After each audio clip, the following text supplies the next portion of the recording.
Alam niyo ba, ang batas natin, no, hindi ka pwedeng magkaroon ng professional counseling kung hindi ka professional counselor. Kailangan licensed counselor ka. Pero kung Christian worker ka, pwede. Pero, hindi ka pwedeng mag-issue, okay, ng official na, tawag dito, reseta, prescription, kung ano gagawin niya. Dapat ang ending pa rin, go to a professional counselor to avoid any legal impediments. Halimbawa, pag may magpapakounsel sa akin mag-asawa, sinasabi ko agad, hindi ako licensed counselor, pastor ako. Kaya kung anong ipapayo ko, kung anong sinasabi ng Biblia. Nasa sa inyo yun kung susundin ninyo o hindi. Bakit? Halimbawa, kasi pastor ako, hindi ko sinabi yun. Tapos nag-counsel ako sa kanila na huwag kayong mag-iiwalay kahit anong mangyari dahil ang sabi ng Biblia, ang pinagsama ng Diyos, walang sinumang makapag-iwalay. No? Eh, you're in danger na pala yung buhay ng babae. So, to cut the long story short, pinatay na ng lalaki yung babae. So, pwede kang balikan as a pastor. No? Bakit ka nagpayo ng ganon? So, natin sa outline natin, mga kapatid. Hallelujah.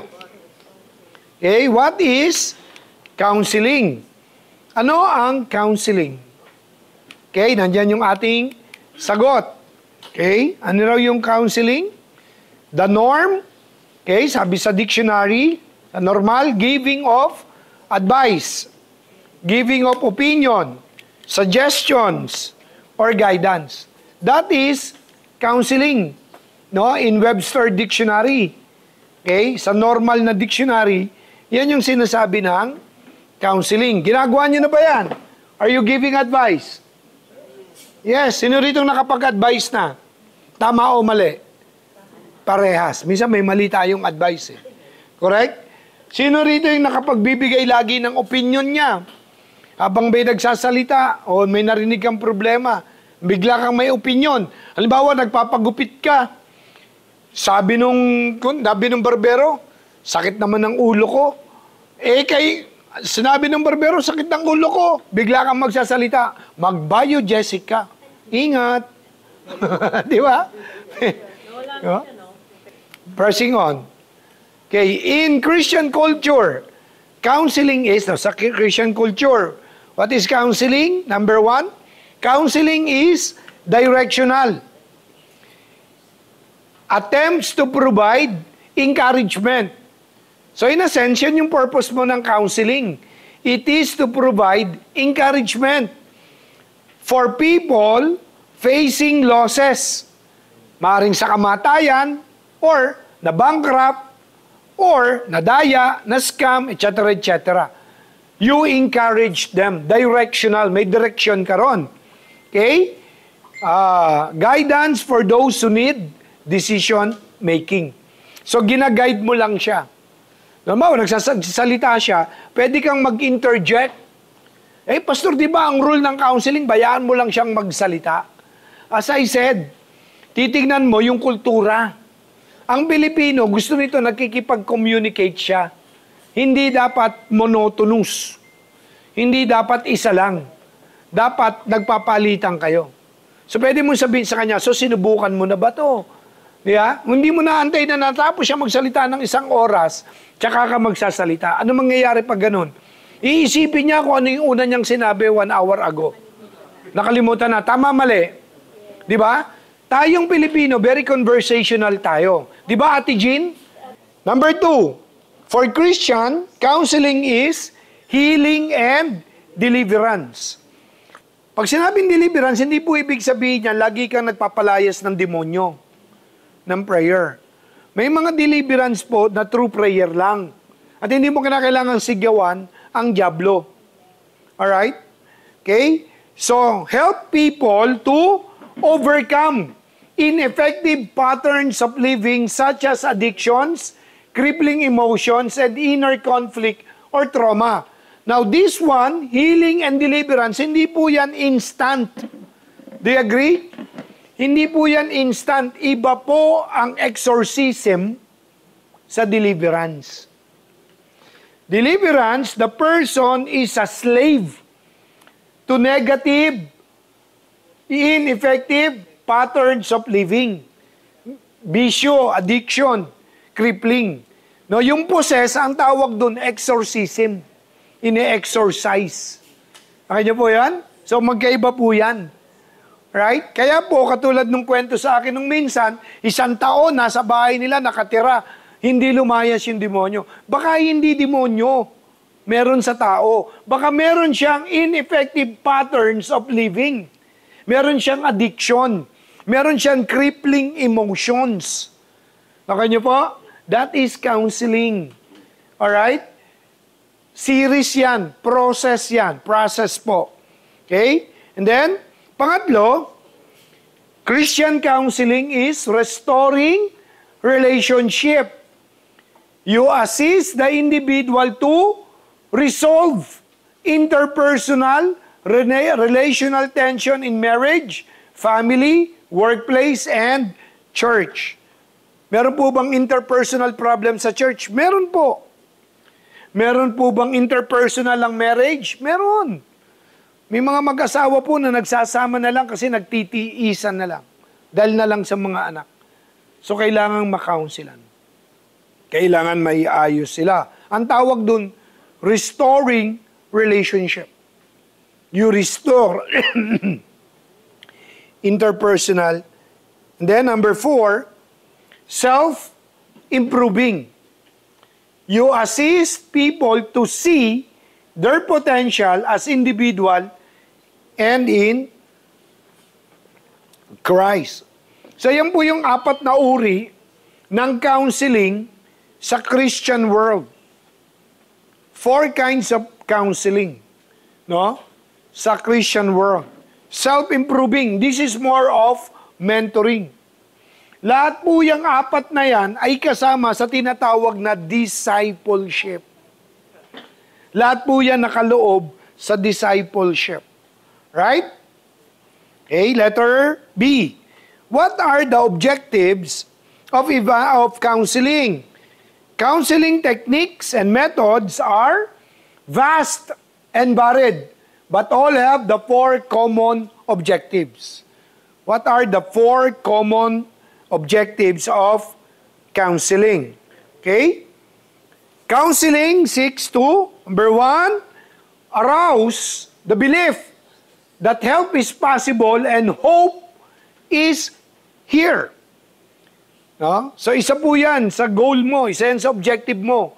To make the person believe, no, that solution is possible and that they will have hope. Kaya pag nakikinig ka, yung habang nakikinig ka ng problema, huwag kayong gano'n ng gano'n. Kunyari, nagbubuo siya ng problema niya. Huwag mo sasabihin, kawawa ka naman. Ang hirap naman talaga. Huwag gano'n. No? Lalo mo siyang dinidiin.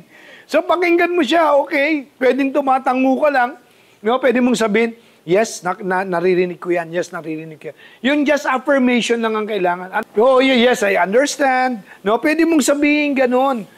No, pero wag mo sasabihin, ay grabe naman, sobra, ano, wag ganon. Para kang, Marisol. Ano yung Marisol? Sul-sul ka lang eh. Mahirap yun. So dapat, objective mo, ma-arouse mo yung paniwala niya na posible pa yung tulong at may pag-asa pa yung sitwasyon niya. Amen? Okay? Number 2, no, isa sa motive natin or objective natin is to correct what? Erroneous belief about the situation and environment. No? Dapat isa yun sa iniisip natin. Kaya nga hindi po pwedeng pakinggan mo lang siya. No? Habang pinapakinggan mo, dinadissect mo yung sinasabi niya. Pagka ganun ka, meaning, lalo siyang nai-engage makipag-usap sa'yo. No? Lalo niyang isipin concern ito. Di ba kayong mga magulang, no? Yung mga nanay dito, lalo na mga may anak, paggalit sa anak.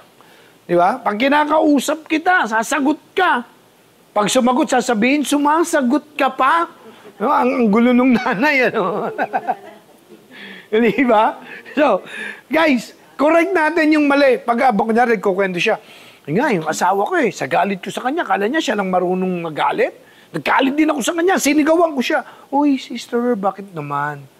Di ba? May ganun Di ba? Mamaya, sige, papaliwanag ko sa iyo yan. So, pwede nating titignan. Remember, it is always better when you are doing counseling, lalo na siya nung kausap mo, open your Bible. Alright, number 3. Isa sa goal natin is to develop competence. Ang ganda ng tunog nun Develop competence in relationship and social living. No? Yung competent siya. Yung kaya niya, sige sister, open mo lang yan. Brother, sige, ibuhos mo lang. Right? No? Bayaan mo siya na magkwento, na magkaroon siya ng competence sa sarili niya. Then, ika-4, help. Okay? Help the counselees to accept themselves as a person of worth by God's grace. Do not promote too much self-confidence. Huwag niyo sasabihin, magtiwala ka sa sarili mo. Diba? Dapat ang salita kanino magtitiwala? Kay Lord. No? At saka huwag niyo sasabihin yung, huwag kang mag-alala, naririnig tayo ng nasa taas. Sino yun? Pwede po yun? Dapat sakto lang. Okay. So, mga kapatid, what are the benefits? Sa likod ng papel ninyo, i-drawing nyo to. Okay? I-drawing nyo yan. Isa-isa, 8 benefits. 8 benefits ng counseling. Okay? 8 benefits of counseling. Number 1, establish boundaries. Nagkakaroon ka ng boundaries. Ano ibig sabihin nun? Nakikilala mo yung kausap mo. Nakikita mo yung disciple mo, ito pala siya. Ito pala yung ugali niya. So nalalaman mo na kung paano ka kikilos at paanong approach ang gagawin mo sa kanya. Di ba, Ate Susan? Amen, di ba? Alright? So it establish boundaries. Okay? At the same time, yung counseling mo, natututo siya sa'yo. Nalalaman niya kung ano yung kaya mo. Right? Open communication kasi yan. Another one, no? It's regaining emotional balance. Alam niyo po ba, sa counseling, yung counselor, nagbe-benefit din? Yes or no? Yes, nagbe-benefit ka din. Natututo ka rin sa kanya. Amen? At saka nagkakaroon ka ng emotional balance. Kaya lang, hindi mo dapat ito pinoproject sa sarili mo. Bakit? Kasi ang danger, halimbawa, yung ka-sister mo, sa love group, ang problema niya, asawa niya, ganyan-ganyan. Laging late, muwi. No? Pag pinoproject mo yung problema sa sarili mo, alam niyo what will happen? Pag uwi mo ng bahay, wala pa si mister mo, late dumating. Anong gagawin mo? Sasabihin mo sa kanya, tina mo, late ka, galit ka na, ha? Bakit? Yung pala hindi mo napapansin na po-project mo na, yung problema niya, na problema mo rin. Amen? So dapat nagkakaroon ka, nakikita mo yung benefit nito, nagkakaroon ka ng regaining emotional balance. Nababalansi ka. Okay? And then, number 3, nagkakaroon ka ng trauma resolution. Natututunan natin yung trauma resolution. Natututunan natin kung paano natin haharapin ang sarili nating problema. Amen? Di ba? Dahil sabi nga, the wise people learns from others. Hindi ko na to nadaanan niya na Narinig ko pa, nakwento niya pa sa akin. So, trauma resolutions. Okay? And then, number 4, you will have greater self-confidence. Nabu-boost yung personality mo. Na habang nagka-counseling ka, habang nagpapayo ka, o kapag ikaw ay hinihingan ng payo, nabu-boost yung counseling natin. Amen? Di ba? Nagkakaroon ka ng self-confidence na sinasabi mo na, Lord, thank you so much. Ikaw yung nagbigay nito sa akin. You begin to appreciate more. Alright? And then, number 5. Tama, number 5. Clear career and academic goals. Nagkakaroon ka ng mas maayos na goal sa buhay mo. Okay? Kapag ka nagka-counseling ka, kaya tinan niyo po, maraming mga counselors, they have a good life. Di ba? I will not name names, no? Pero sa DZAS, marami kayong makikitang ganyan. Kaya lang, I know one counselor, sikat na counselor sa DZAS, na hindi niya na-balance yung trauma, hindi niya na-balance yung emotional wounds. Nangyari, nag-reflect sa kanya. Okay? One time, yung kaibigan, kilala kong pastor dati sa Tondo, na nag-backslide, nagtayo ng beer house sa Antipolo. Ito yun. No? And doon, no? Maya-maya konti, nagulat siya. Pumasok yung isang pastor na kilala niya na magaling mag-counseling. Natuwa siya, sabi niya, wow, dinalaw ako. Okay? Nung nakaupo na, alam niyo po what happened? Umorder ng beer. Mag-bill muna tayo. Nagulat siya, sabi niya, what happened? Sa isip-isip niya. Siguro inisip niya, isa lang ang orderin ito. Aba, matapos yung isa, habang kalahati pa lang, umorder pa ulit ng isa. And guess what? Lasing yung counselor. Sikat ito eh. Di ba? So, tingnan natin, no? So, kapag nagka-counseling ka, dapat nararanasan mo itong benefits na yan. Nagkakaroon ka ng goal sa personal life mo. Nababantayan mo yung sarili mo. No, nare-realize mo, ako, ang dami kong realizations through counseling. Na yung nangyari sa kaibigan kong bishop, yung nangyari sa kaibigan kong pastor, posibleng mangyari sa akin. So, I need to protect myself. I need to take care. Tatanungin ko, paano ka nagsimula dyan? Kasi sabihin niya sa akin, pastor, nagsimula sa patikim-tikim. Di ba? Oh. Pastor, nagpasimula lang po sa patingin-tingin. Sa patext-text. Ano nangyari? Pastor, ganito na, ganyan. So, ngayon, naging aral sa akin yun. No? So, ingat, mga kapatid. Di ba? Number 6. Anong benefit ng counseling? It develop assertiveness. Babasa niyo po dyan sa likod, Kuya Lito. It develop assertiveness. Yan.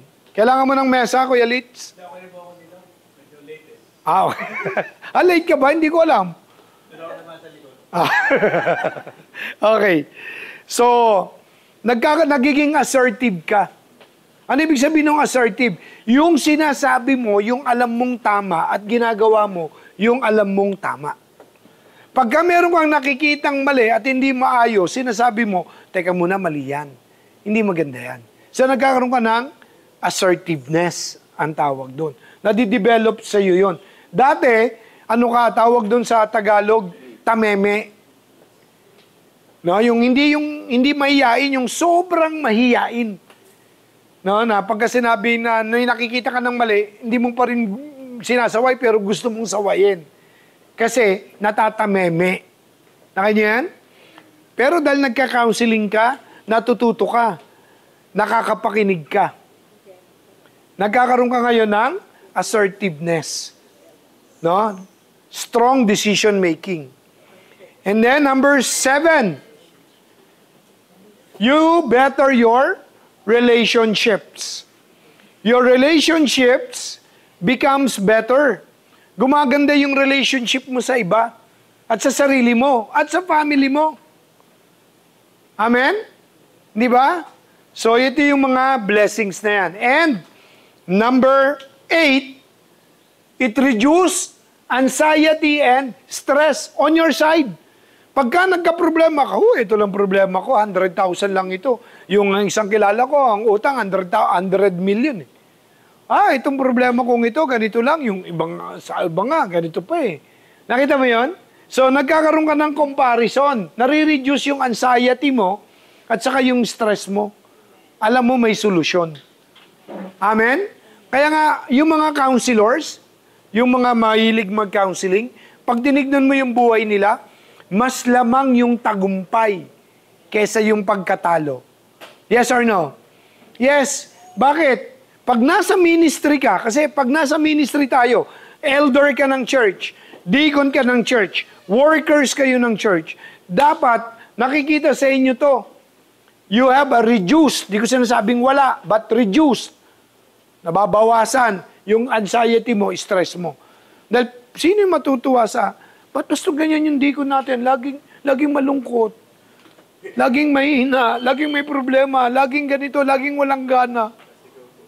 Ang hirap po nun, di ba? Sasabihin naman ba yan? Di lalo na ako. Di ba?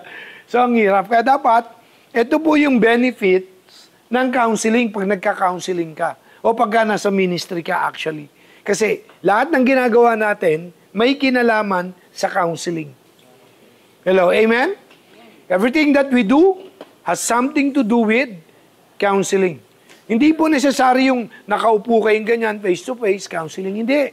Yun lang, nagkukwentuhan kayo habang nakatayo kayo sa isang gilid, 2 minutes, 3 minutes. That is a form of counseling, encouragement, empowerment. Right?